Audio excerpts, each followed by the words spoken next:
तसं काही असेल. होय खरं आहे की बेल मिळावी म्हणून ती प्रयत्न खूप करते, म्हणजे असं लॉयर्सनी सांगितलंय. पण आपण असं काही होऊ देणार नाही.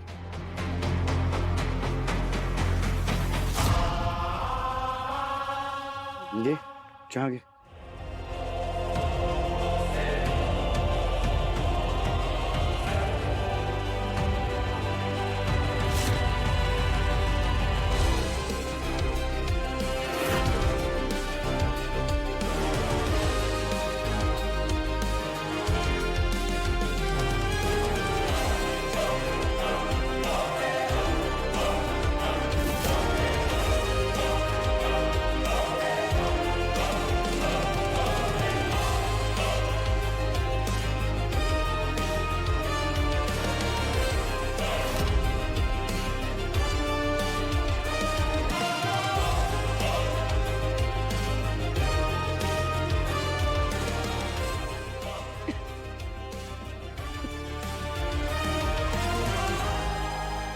म्हणजे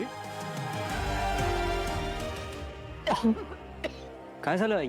पाणी दे, पाणी दे तुला. आई सावकाश. अगं हे सावकाश सावकाश. पाणी पी. पाणी दे. सावकाश. हळू.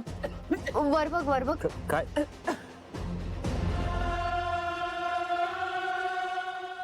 काय होतंय? तू डॉक्टरांना बोलव. डॉक्टर खोलीत अगं आई तर मंजिरी आई. थांब.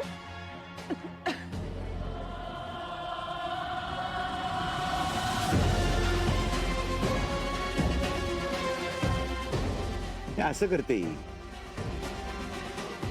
खात पीत नाही काही नाही, काय होणार मग? मी नाश्ता घेऊन जाते. खातील त्या. हं. हो, हे घे. अच्छा. It's okay.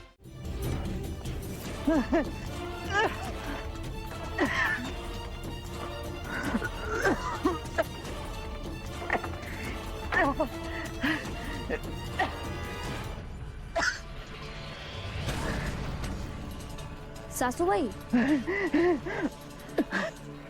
तुमच्यासाठी नाश्ता आणलाय.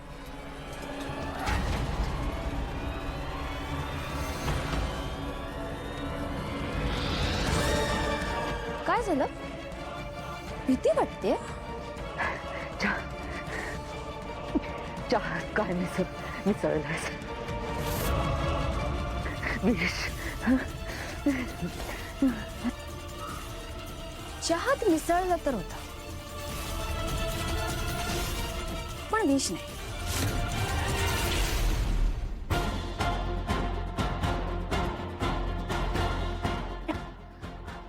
पोहे? नाही नको. आता तुम्ही माझ्या हातचं काहीच खाणार नाही, हो ना? ठीक आहे, मीच खाते. पण त्यानंतर काहीच होऊ शकत नाही. त्यावरनं आठवलं, बघू तो व्रण सगळ्यांसमोर छानपैकी लपवत आहे. सत्य लपवणं खूप छान जमतं ना तुम्हाला? काय म्हणत होतात? मला काहीही होऊ शकत नाही. मग हा व्रण कसा उठला? चापकाचा फटका पडला तरी काहीच झालं नाही का?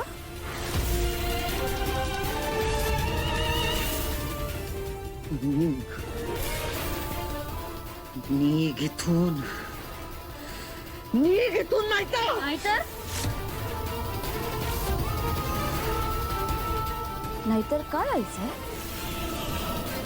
हे सगळं मला करावं लागतंय कारण तुमच्या लक्षात राहावं.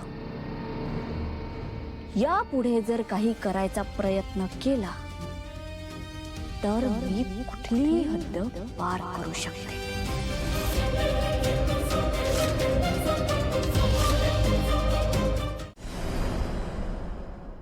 मीरा, आई बऱ्या आहेत ना? नक्की काय झालंय त्यांना?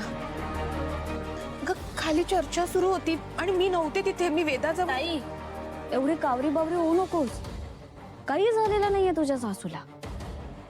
मीरा, नीट बोल जरा. गैरसमज झालेत म्हणून हे अशी तरी वागू नकोस.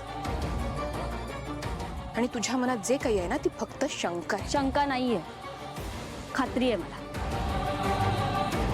तुझी सासू काळी जादू करून वेदाला त्रास द्यायचा प्रयत्न करते. काय बोलतीयस तू? बरोबर बोलतीये मी. आणि महत्वाचं म्हणजे मला तुला विचारायचंच नव्हतं, कारण तुला काही फरकच पडत नाही. पण बाबा कुठे आहेत, त्यांचं काय झालं याचा कधी विचार केलायस तू? असं नाहीये मीरा, मलाही बाबांची काळजी आहे. आणि तुला जर त्यांच्याबद्दल काही कळलं असेल ना तर मला सांग. बाबांच्या आशा नाहीशा होण्यामागे सुद्धा ना हीच बाई आहे. मीरा, ताई, आता तुझी सासू स्तुती सुरू करू नकोस. मला तुझ्याकडून काहीच अपेक्षा नाही. आता जे करायचंय ते मीच करेन.